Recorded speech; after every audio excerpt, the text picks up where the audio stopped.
ನಮಸ್ಕಾರ, ನ್ಯೂಸ್ 26ಗೆ ಸ್ವಾಗತ.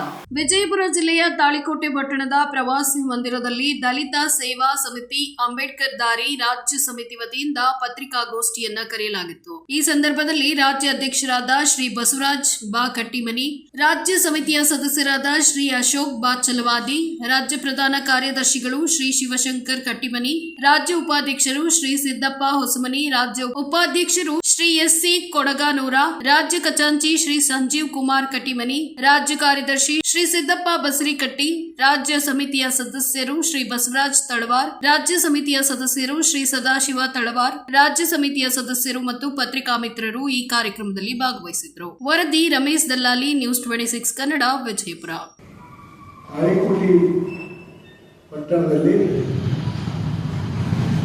ದಲಿತ ಸೇವಾ ಸಮಿತಿ ಅಂಬೇಡ್ಕರ್ ದಾರಿ ಎನ್ನುವ ರಾಜ್ಯ ಮಟ್ಟದ ಸಂಘಟನೆಯು ಅಸ್ತಿತ್ವಕ್ಕೆ ಬಂದಿದ್ದು, ಈ ಸಂಘಟನೆಯ ಮುಖ್ಯ ಉದ್ದೇಶ ಸಮಾಜದಲ್ಲಿರುವ ಕೆಡುಕುಗಳ ವಿರುದ್ಧ, ಅನಿಷ್ಟ ಪದ್ಧತಿಗಳ ವಿರುದ್ಧ ಹೋರಾಟ ಮಾಡುವುದರೊಂದಿಗೆ ಡಾಕ್ಟರ್ ಬಾಬಾ ಸಾಹೇಬ್ ಅಂಬೇಡ್ಕರ್ ಅವರ ಶಿಕ್ಷಣ ಸಂಘಟನೆ ಹೋರಾಟ ಎನ್ನುವ ಮಾರ್ಗದರ್ಶನದ ಅಡಿಯಲ್ಲಿ ನಾವುಗಳು ದಲಿತ ಸಮುದಾಯಕ್ಕೆ ಹಾಗೂ ಸಾರ್ವಜನಿಕರಿಗೆ ಸಾಮಾಜಿಕ, ಆರ್ಥಿಕ, ಶೈಕ್ಷಣಿಕ ಹಕ್ಕುಗಳಿಗಾಗಿ ಹೋರಾಟವನ್ನು ಮಾಡಿ ಅವರಿಗೆ ನ್ಯಾಯ ಕೊಡಿಸುವುದರೊಂದಿಗೆ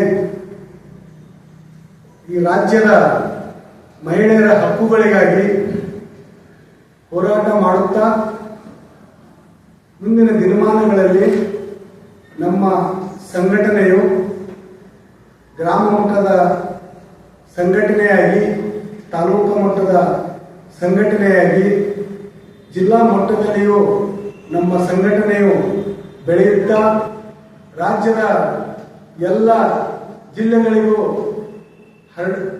ಜಿಲ್ಲೆಗಳಿಗೂ ನಮ್ಮ ಹೋರಾಟದ ಎಲ್ಲ ಪ್ರಯತ್ನಗಳನ್ನು ಮಾಡುವುದರೊಂದಿಗೆ ಸಾಮಾಜಿಕ ನ್ಯಾಯ ಕೊಡಿಸುವಲ್ಲಿ ನಮ್ಮ ಒಂದು ಪ್ರಯತ್ನ ಮುಂದುವರಿಯುವ ಉದ್ದೇಶದಿಂದ ನಾವುಗಳು ಇಂದು ನಮ್ಮೆಲ್ಲ ರಾಜ್ಯ ಸಮಿತಿಯ ಸಹಕಾರದೊಂದಿಗೆ ಒಗ್ಗಟ್ಟಾಗಿ ರಾಜಕೀಯ ರಹಿತವಾದಂತಹ ಈ ನಮ್ಮ ಸಂಘಟನೆಯು ಸ್ವತಂತ್ರವಾಗಿ ಸದಾ ಸಾರ್ವಜನಿಕರ ಕುಂದುಕೊರತೆಗಳ ನಿವಾರಣೆಗಾಗಿ ಹಗಲಿರುಳು ಶ್ರಮಿಸುವ ಕಾರ್ಯವನ್ನು ನಾವುಗಳು ಮಾಡುತ್ತೇವೆ ಎಂದು ಇಂದು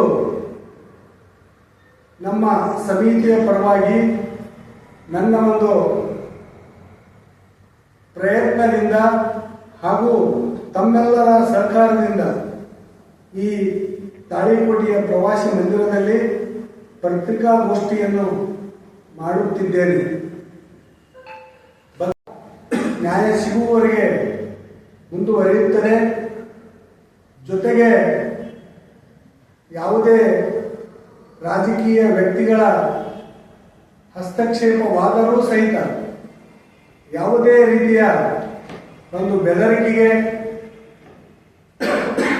ನಾವುಗಳು ಹೆದರದೆ ನಮ್ಮ ಹೋರಾಟದ ದಿಕ್ಕನ್ನು ಮುಂದುವರಿಸುತ್ತಾ ನ್ಯಾಯ ಕೊಡಿಸುವವರಿಗೆ ನಾವು ಮುನ್ನಡೆಯುತ್ತೇವೆ ಎಂದು ಇಂದಿನ ದಿವಸ ನಾನು ಪ್ರಮಾಣೀಕರಿಸುತ್ತೇನೆ.